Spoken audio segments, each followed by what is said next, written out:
40-шы есепте есептеңізден косинус 3-ке бөлінген 2 қосылған арктангенс 4-тен 3.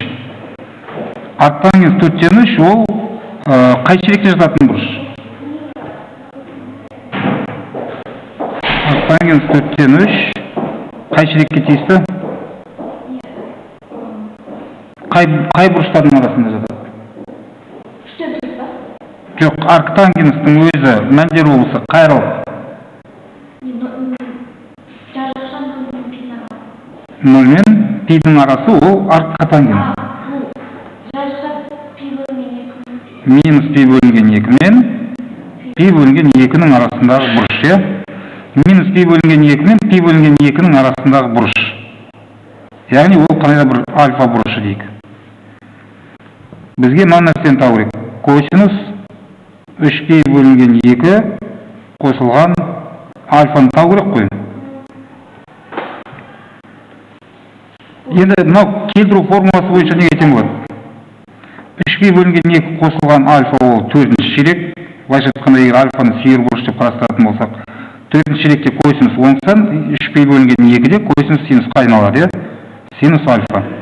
Сонда бізге нені табу керек? Синус альфаны табу керек. Былайша айтқанда синус арктангенс 3 бөлінген 4 табуымыз керек. Негізінде айналдыратын дайын формулалар бар. Бірақ егер ол формула есте жоқ болса, или өзіңде жоқ болса, онда қалай істейсің? Онда сен синусты тангенс арқылы өрнектей алуың керек. Синусты тангенс арқылы өрнектей білу керек та.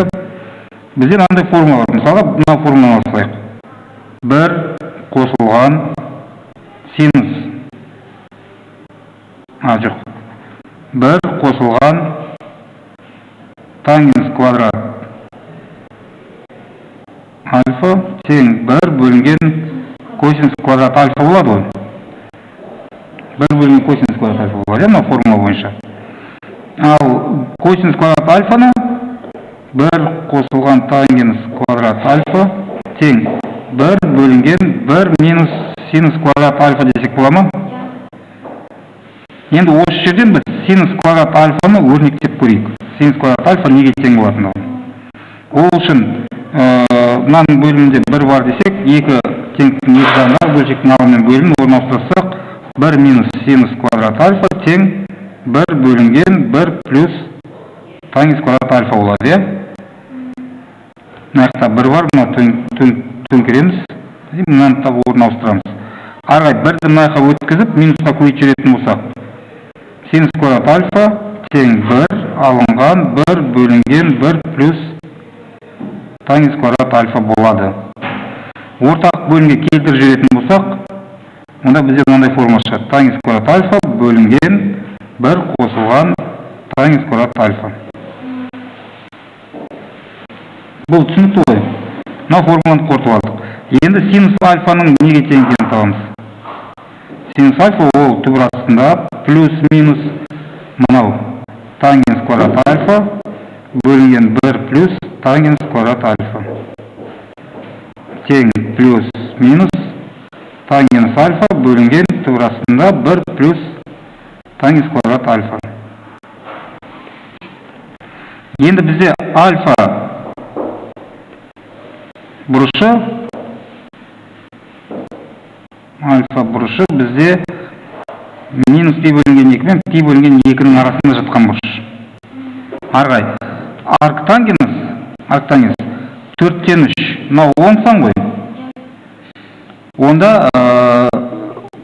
бұл шығатын бұрыш та оңсан болу керек. Егер мынау арктангенс минус 4-тен 3 болған кезде, онда одан шығатын бұрыш та минус болатын еді. Бағана біз арктангенс функциясының графигімен таныстық қой. Ол ашытқанда тақ функция, өспелі. Бүйтіп келеді. Минус болған жерде минус, плюс болған жерде плюс. Бұрыш плюс болса, арктангенста плюс. Бұрыш минус болса, яғни мәндер минус болса, арктангенста минус болады. Бұрыш деп қандай мәндер. Бізде арктангенс 4-тен 3 болды, значит, бұрыш та оңсан. Мынау минус пи бөлінген 2 мен пи бөлінген 2-ның арасындағы оңсан, ол яғни 0 мен пи бөлінген 2-ның арасында жатады деген сөз. Арктангенс 4-тен 3 бізде 0 мен пи бөлінген 2-ның арасындағы яғни бірінші ширектің бұрышы, альфа бұрышы. Значит, синус альфа бірінші ширекте қандай сан болу керек? Я, оң сан ба, теріс сан ба? Оң сан. Біз мынаның плюсын аламыз ба, минусын аламыз ба? Плюсын. Значит, біздің жағдайда синус арк тангенс 3 бөлінген 4 оң сан болу керек. Мынаның плюсын аламыз біз. Арғай ол тангенс, альфаның орнына арк тангенс 3 бөлінген 4 қоямыз. 1 плюс тангенс квадрат арк тангенс 3 бөлінген 4 аламыз. Мынандай болды. Енді тангенс арк тангенс неге тең болады? 4-тен 3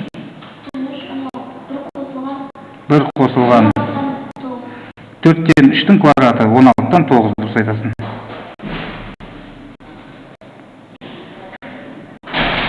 3 бөлінген 4. Мынаны бірден ортақ бөлінге беріп жіберсек 16 жаңа 4-тен 5. Бөлшектің алымы мен бөлімін 4-ке көбейтіп жіберсек 5-тен 3 болады, иә?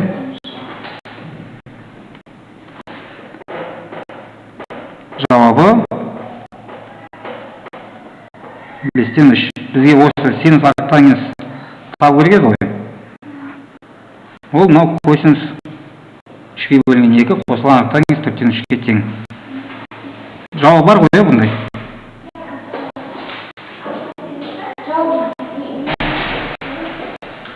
Жауап қате, мейлі осы болады.